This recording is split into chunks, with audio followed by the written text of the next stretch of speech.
75 Hard. You've probably heard of it. It is one of the most overrated challenges in all of social media. I've done a challenge in the past very similar to 75 Hard, and trust me, I saw plenty of results. But I wouldn't recommend what I did or 75 Hard to like 99% of you. Today we're going to be going over what 75 Hard is, why I think it's overrated, and what you can do to get better results. So what is 75 Hard? As described from its website, 75 Hard is a transformative mental toughness program created by a gentleman named Andy Frisella. 75 Hard is actually quite simple. It has 5 rules you need to follow every single day. Here's what they are. 1.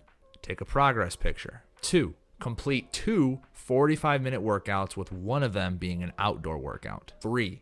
Drink a gallon of water every day. 4. Read 10 pages of a self-help book. And 5.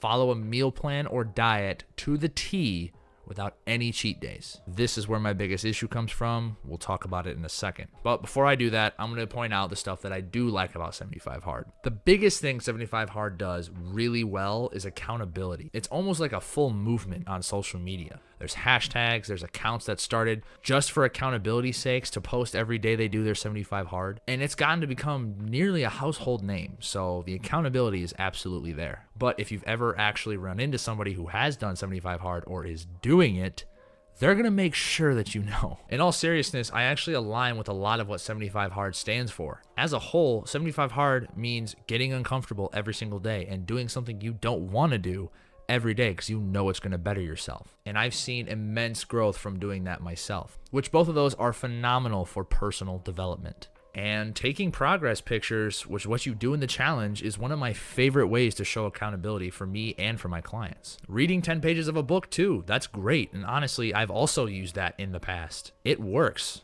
Reading books is a lot like the gym. It's just getting there and starting, which is the hardest part. The gallon of water per day, I'm okay with, because I used to be one of those idiots that would carry a big water jug around school every single day. I thought I looked cool. I definitely didn't. But having that very concrete goal can be very effective. I will vouch for that. But I'm a big dude. A gallon of water is going to affect me a lot differently compared to somebody else that's a lot smaller than me. That's the only downside I could really find. But for simplicity's sake, I understand why Andy Frisella and 75 Hard do this. Before I get into my biggest issues with 75 Hard, I'm going to tell you about how I kind of accidentally did 75 Hard myself. I've told this story before, so this is essentially like the Cliff Notes version of it. But during the summer of 2020, I was bored out of my mind after graduating my first year of college. I was over 300 pounds and very, very inactive. I had every day to do whatever I wanted, and I decided to start doing some fitness challenges, mostly just to cure the boredom. Then that also turned into me starting a very strict diet and adding more and more exercise every day. And within a month or two, I went from playing video games 8 to 10 hours a day with my friends to exercising for almost 4 or 5 hours a day. Every day, I would walk a mile, I would run a mile, I would bike 2 miles, I would swim for an hour, then I would come home and shower, eat a meal prep, and then go study the stock market or something about money for a good hour or two. So as you can see, it's not exactly like 75 Hard, and I didn't have any strict rules on myself, but I lived this way for 6 months. This was the start of my weight loss journey, and I ended up losing total, after the whole journey was done, 110 pounds in 7 months. But it wasn't all sunshine and rainbows. Because I went so extreme into it, so hard, and completely changed my lifestyle, I developed an awful relationship with food that was borderline disordered. And on top of that, since I was working out 4 hours a day minimum, I often was not recovered enough to start the next day of working out, but I kept training through it. And this lifestyle that I picked up also led to me getting low blood pressure, which in turn caused me to tear my ACL. But that's a different story for a different video. All you need to know is that I wasn't getting enough blood or oxygen to my brain. Have you seen my head? I look like Megamind. I need a lot of oxygen up here. But now that I've told you this story, are you seeing a bit of like a common theme here? These are side effects of me going too hard, too fast. That was not a sustainable way to live for a lifetime. This is why I'm not a big fan of the follow a strict meal plan and work out 2 times a day for complete beginners starting 75 Hard. Now, before I have an army of people who did the challenge on social media just dive bombing into my comments, I'm not saying you're not going to make progress doing 75 Hard. You absolutely will. There are hundreds, if not thousands, of transformations available on the internet of people that only did 75 Hard. But my question to you is, how many of those people were able to keep it off? I have seen a frustrating amount of people who have lost a considerable amount of weight, but just end up gaining it back because they completely shifted their lifestyle on its head. 75 hard may be sustainable for a few people, but for the vast majority of Americans, it is absolutely not. My mic just came off its stand, so now I'm going to hold it like this.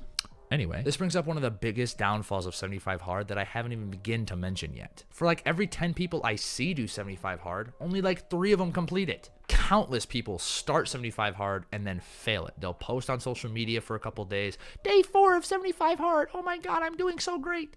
And then you'll just never hear from them again after that. The average person probably won't be able to stick to it. It's too steep of a learning curve. It's too steep of an effort curve. It's the equivalent of asking someone who's never ran a day in their life to run an ultra marathon tomorrow. Are they going to be able to do it? Probably not. Same can be said for 75 hard. Instead of changing just about every aspect of how you live, in my opinion, the best method is to start by finding one habit you want to build and focusing on that one habit first. Let's talk steps as an example.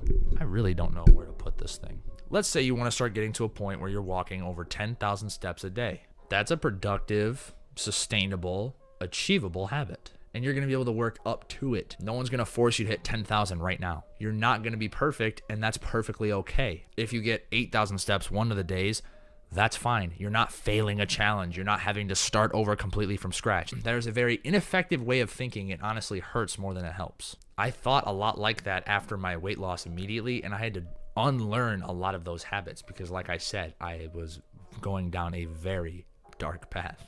And I don't want to see that happen to you. I would much rather you build habits for 365 days out of the year, miss, 10 to 15 days throughout the year, which is totally fine and acceptable, as opposed to going really hard for like 34 days, way harder than you need to, and then completely falling off the wagon and doing nothing the rest of the year because you feel like shit, because you've been told that you failed over and over and over again. At the end of the day, I don't think 75 hard should really change anything it's doing. It serves a certain role for specific people. I just don't think it's that good for the average American, and I think it's a bit overrated. Have you tried it before? If you have, let me know in the comments. I make these videos for you, so you gotta let me know how I can make them better. I know one way. Make sure you have the entire script recorded before you stop recording, Noah.